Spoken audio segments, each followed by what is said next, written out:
40 वर्षे वय होईपर्यंत 20 ते 40 शिक्षणात गेला असेल, काळ सोडून द्या, शिक्षणाला सुट्टी दिली असेल आणि 20 वर्ष वय झाला असेल तर 20 ते 40 वयोगटात काम न करता मायबापाच्या संपत्तीवर जो भाकरी खात असेल त्याला हलकट म्हणलेत, त्याला हलकट म्हणले. त्यानं कामच करावा. हरी का पेट का धंदा न करे ओ मूर्खांदा. काम करावं. पोटासाठी व्यवसाय होता, बुट चपला शिवावा. आणि बुटा चपला शिवणारा एक महात्मा संत रविदास महाराज, प्रचलित भाषेत त्यांना रोहिदास म्हणतात. चर्मकाराच्या कुळात जन्मालेला साधू. या साधूला भगवान काशी विश्वनाथ या महिन्याला ज्याचं आधिपत्य त्याला भगवान शिवशंकर म्हणतात. आणि त्या भगवान शिवशंकराने संत रविदास महाराजांना त्यांच्या घरी चमडे बुडवायच्या कुंडात कंगन पाठवावा ही ताकद संत रविदास महाराजांची आहे.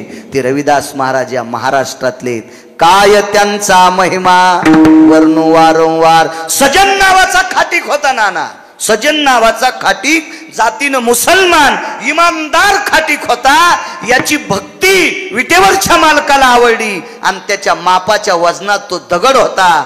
तो नेपाळ नावाच्या देशातली गंडकी नावाची गंगा, 350 गंगा आहेत. याच्यातल्या 28 गंगेला अनन्य साधारण महत्व आहे. त्याच्यापैकी गंडकी म्हणजे प्रत्यक्ष तिच्यातले दगड विष्णू, म्हणून शासनानं त्याच गंडकीतला पाषाण काढा आणि आताची राम मंदिरातल्या मूर्ती त्याच गंगेच्या पात्रातल्या दगडाच्या आहेत. रामबाबा त्याच दगडाच्या आहेत. तिला गंडकी नावाची गंगा म्हणतात. ती नेपाळ नावाच्या देशामध्ये 58 गंगेला महत्व. त्याच्यातली दुसरी एक गंगा आहे चर्मनवती नावाची गंगा. त्या गंगेच्या तीरावर या देशातल्या शुहाला, मानवी शुहाला, त्याचं नाव होतं कर्ण. या कर्णाला पत्नी सापडली वृषाली या चर्मनवती नावाच्या गंगेच्या तीरावर. आणि मग कर्णाने वंग देशात राज्य केलं, भारतातला सिंह. त्याच्यानंतर अनन्य साधारण महत्व असेल गोदावरी. वाचे म्हणता गंगा गंगा सकल पाप जाती भंगा. अनन्य साधारण महत्व. अशी एक गंगा ती गंडकी. आणि त्या गंडकीच्या पात्रात जे पाषाण आहेत ते शाळीग्राम. शाळीग्राम म्हणजे विष्णू. आणि विष्णूच्या वजनात मास शिकणारा सजन नावाचा कसाई याच पवित्र देशातला आहे. काय त्याची व्याप्ती होती, चरित्र ऐका लक्षात येईल. काय त्यांचा महिमा वर्णू वारंवार. एवढं मोठं टोक, एवढं मोठं टोक. हा महाराष्ट्र इतका पवित्र आहे. या लोकांचं वर्णन करत असताना या देशातली संत असतात, या देशातली महामानव असतात. वस्तुस्थिती वर्णन केलं पाहिजे. कधी कधी काय होतं माहिती आहे का, भगवान बुवा दादा पाटील वक्ता असा, ज्या पक्षाची माणसं पुढे असतील त्याचं वर्णन करायचं आणि दुसऱ्याला शिव्या द्यायचे. भंगिऱ्या तुझी ताकद नाही दुसऱ्याला शिव्या द्यायची, धुपन काढतील ती लोक. तू येडपट हेस का काय? सायकलवर बसणाऱ्यानं विमानावाल्याला दगड हाणायचेच नाही. विमानात एक जण औरंगाबादून बसलं ते हैदराबाद माफी असावी संभाजीनगरहून बसलं होतं. हो तोंड कधी कधी चरबट. हे इतका शब्द कट करा रे. होतं वळण पडण माणसाच्या जिभेला येतच ते. इतकं चांगलं नाव दिलं तरी ते नाव आलंच बघा, विठाला विठाला.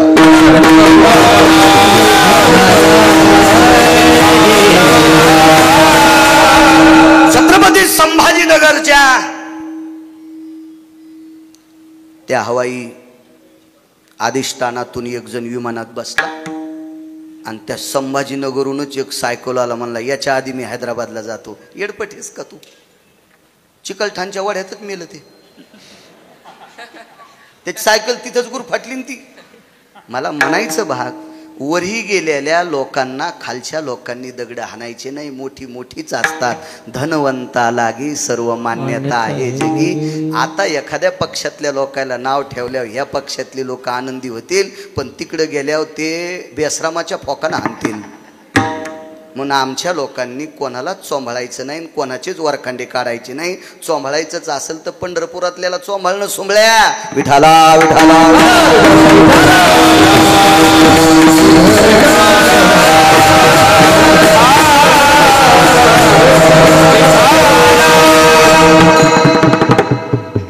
काय सांगू लागलो, गेलं इसरून. या पवित्र देशातली महाराष्ट्राच्या मातीतली संत इतकी टोकाची असतात. फार नाविन्यपूर्ण संत, महामानव असतील.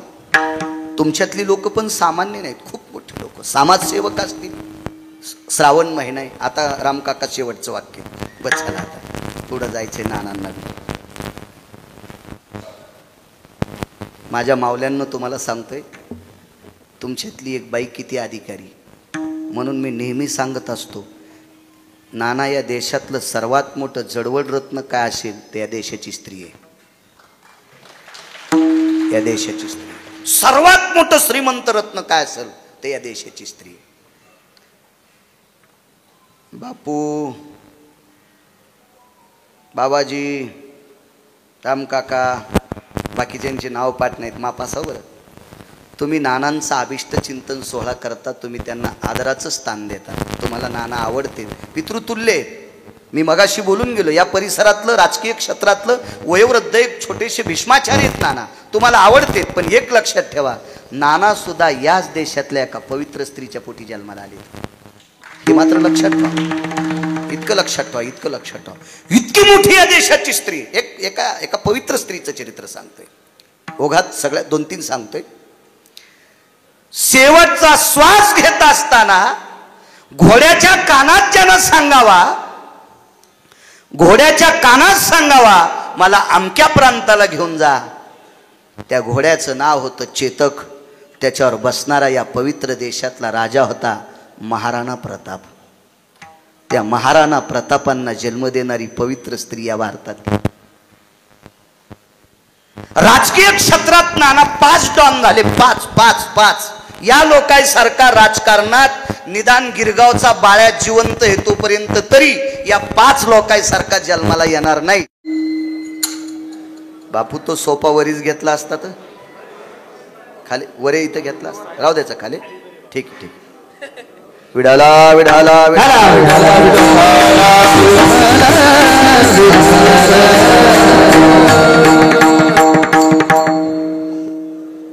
ज्यांच्या अभिष्ट चिंतन सोहळ्या प्रित्यर्थाचा कार्यक्रम आहे, असे राजकीय क्षेत्रातलं या परिसरातलं एक तात्विक सात्विक रत्न वैवृद्ध तपोवृद्ध आदरणीय नाना या ठिकाणी आलेले आहेत. नानांना पुन्हा कोटी कोटी शुभेच्छा. विठाला विठाला.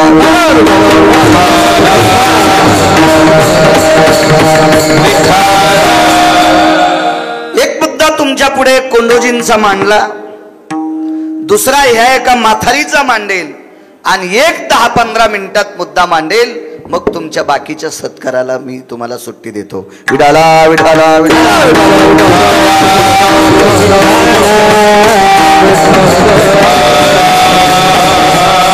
माथारीनं तयारी केली.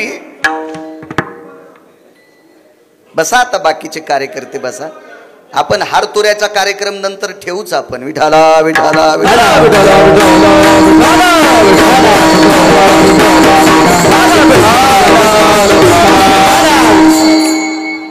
निरोपाला तुकोबारायला वारकऱ्या हाती महाराज. त्या म्हातारीनं सामुग्री तयार केली जेवण्यासाठी. आपल्याला उद्याला यावं लागतंय. संध्याकाळी तुकोबाराय हजर. तुकोबारायनी येता येता सात्विक सदाचारी पुण्यशील पावन भगवंतावर ज्यांची निष्ठा आहे असे सात्विक 5-10 ब्राह्मण सुद्धा तुकोबारायांनी आमंत्रित केले. सकाळचे स्नान आटपली, पूजापाठ आटपला, नित्यनेम आटपला आणि तुकोबारायांनी त्यांना सांगितलं, जा बाबा जा, मी येतोय पाठीमागून, जा. म्हातारीची इच्छा आहे 5-10 ब्राह्मण जेव्हा तुकोबाराय जेव्हा जा. त्याच्यातली 4-2 ब्राह्मण म्हातारीच्या घरी गेले. त्या दिवसाच्या अर्ध्या रात्री इतका पाऊस झाला, इतका पाऊस झाला. मला वाटतं त्याच्यातला अर्धा घंटा जर आता पडला तर महाराष्ट्र सुखी होईल. त्याच्यातला अर्धाच तास पडावा, तिथं जितका पडला तितका. तो एवढा पाऊस झाला. या म्हातारीचं घर अशा एका श्रीमंत व्यक्तीच्या बाजूला होतं की त्या व्यक्तीची 2 मजली भिंत होती. माडी होती, मोठी मोठी दगडाची पाषाणाची भिंत. आणि ती भिंत अर्धी कोसळली आणि तिची पूर्णी म्हणायची. जुनी माणसं त्याला मध्ये जे भरतात त्याला पूर्णी, हे जीनच्या पॅन्टीवाल्यांना कळणार नाही. ती एकीकडची भिंत, तिचा बाकीचा सगळा कोपरा ढासळत गेला आणि ती भिंत लटकली. ती 2-4 ब्राह्मण परत आली. तुकोबारायला सांगितलं, महाराज म्हातारीचा स्वयंपाक पूर्ण झालाय, पण त्या घरात जेवणं म्हणजे आपल्याला तात्काळ बसन वाट्यात प्रवेश केल्यासारखं होईल. यमाचा आदेश आपल्याला आला असं समजा. त्या म्हातारीच्या घरी आपण जेवू शकत नाही. तुकोबारायांनी सांगितलं, जा रे, अरे मी सांगतोय तुम्हाला, ऐका रे बाबा, भगवंतावर श्रद्धा ठेवा, निष्ठा ठेवा. आपण विटेवरच्या मालकाचे, काशीतल्या मालकाचे भक्त आहोत. बसा जेवायला, टाका आसनपट्ट्या, लावा पानं. तुकोबारायाच्या शब्दा करता ही सगळी ती म्हातारीच्या झोपड्यात गेली. पण प्रत्येकाचं अंतःकरण असं लफलफ करत होतं, लफलफ करत होतं. ही भिंत कधी पडल आणि या झोपड्यावर पडल्यावर आपण वाचणार नाही. तुकोबाराय आले. तुकोबारायने त्या भिंतीकडे बघितलं होतं. त्या भिंतीचा एक एक एक एक कण कण असा खाली पाण्याच्या यानं निष्ठत होता. तुकोबारायने विटेवरच्या मालकाला सांगितलं, देवा, लोकाच्या शेतात काबाड कष्ट करणाऱ्या एका सात्विक सदाचारी पुण्यशील माऊलीच्या अंतकरणात सात्विक 4 ब्राह्मण जेवावे, सात्विक वारकरी जेवावा. तंबाखू खाणारा वारकरी जेव घालायची इच्छा नव्हती तिला. बिडी वाढणाऱ्या वारकऱ्याला जीव घालायची इच्छा नव्हती. हो, म्हणजे हे वारकरी नसतात, पण वारकऱ्यात येत असतात अशी लोक. अशांना इच्छा नव्हती तिला. सात्विक सदाचारी पुण्यशील पावन वारकरी, तंबाखू न खाणारा, अध्ययन करणारा व्यक्ती, बिडी सिगारेट न वाढणारा, असा आध्यात्मिक व्यक्ती तिच्याकडे जेवावा असं तिचं मानस आहे. तिचा सुदाम आहे. सु म्हणजे चांगला, दाम म्हणजे पैसा. तिनं कष्टातून प्राप्त केलेला पैसा अन्नदानात खर्च करते. आणि देवा खाऊ दे रे या 4 वारकऱ्यांना, देवा खाऊ दे रे आध्यात्मिक 4 लोकांना. सात्विक सदाचारी पुण्यशील, वेदाचं अध्ययन करणारी, पुराणाचं अध्ययन करणारी, शास्त्राचं अध्ययन करणारी ही सात्विक लोक आहेत. देवा खाऊ दे रे, खाऊ दे, खाऊ दे. आणि सगळीजण जेवायला बसली. म्हातारी आग्रह करत होती. ते आग्रह करत असताना ही माणसं तुकोबारायच्या बाजूला आहे त्याच्याकरता जेवत होती.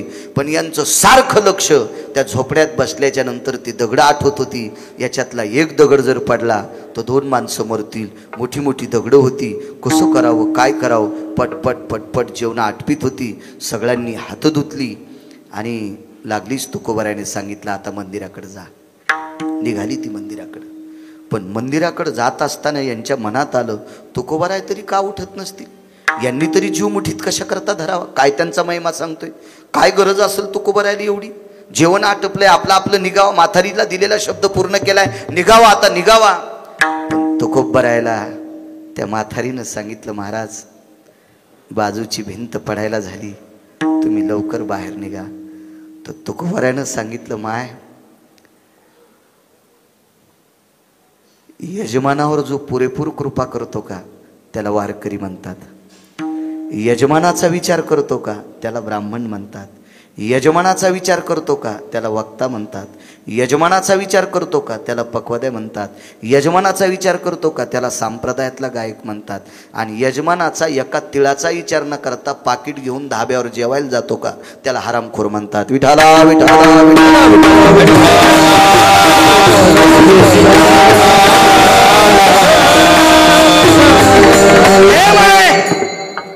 एक वारकरी जेवावा, 5-4 वारकरी जेवावा, सात्विक सदाचारी ब्राह्मण जेवावा, हे तुझं मानस आहे ना ग बाई.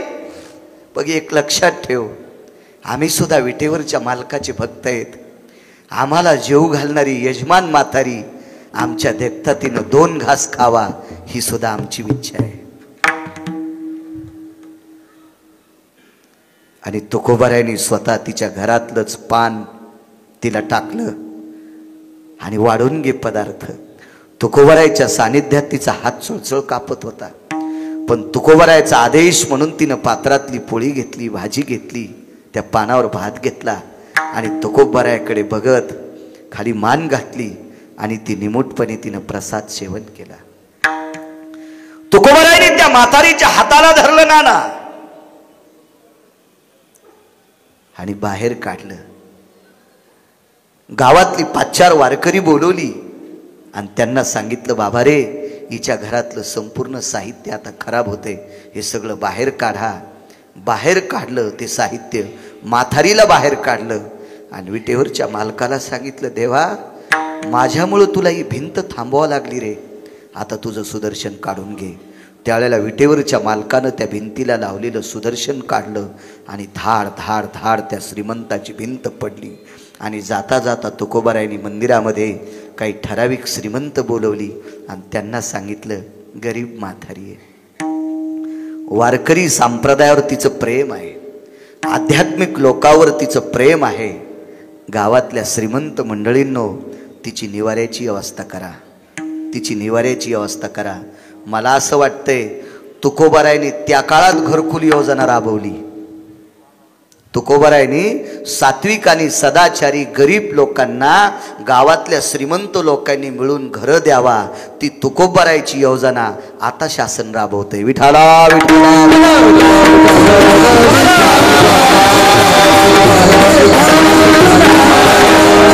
चांगल्या सात्विक 10-5 कौलाच्या 50 कौलं लावलेल्या एका सदाचारी घरामध्ये म्हातारीला सुपृत केलं. तुकोबाराय निघून गेले.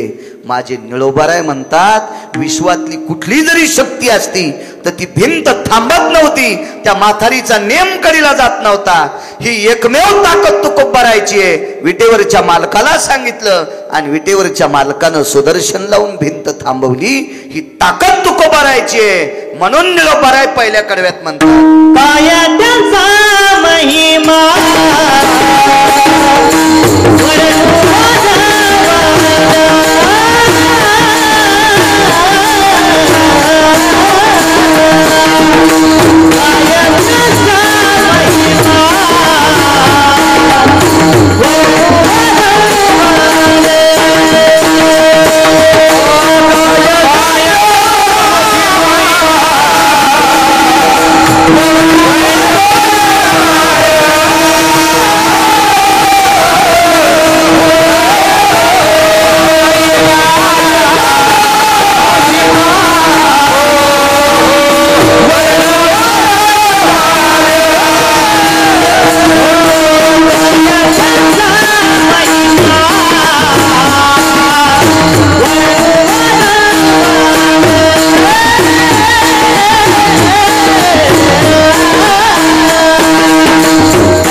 मांडतो तुमच्या पुढं. मला असं वाटते नानांना आज खूप ठिकाणी जावं लागेल, खूप ठिकाणी अशी कार्यक्रम बऱ्याच ठिकाणी असतील त्यांची. त्यांचाही अमूल्य वेळ आपण घ्यायचा नाही, तुमचा पण घेत नाही. मोठी माणसं आहात तुम्ही. 100 गिरगाव करायला आवताला जुगता लिहित की मोठा लिहित तुम्ही, आणि तुमचा वेळ कशाला घ्यायचा, कशाला. आणि गाफील पण सांगणार नाही, चांगलंच सांगेल थोडा वेळ. वक्त्याने दादा पाटील चुकीचं नाही बोलायचं. एखादा वक्ता अध्यात्माच्या व्यतिरिक्त कीर्तनात बकबक करीत असेल तर श्रोत्यांचा अपमान करायला, त्या अपमानानं त्या वक्त्याचं सगळं पेटून जाईल. विठाला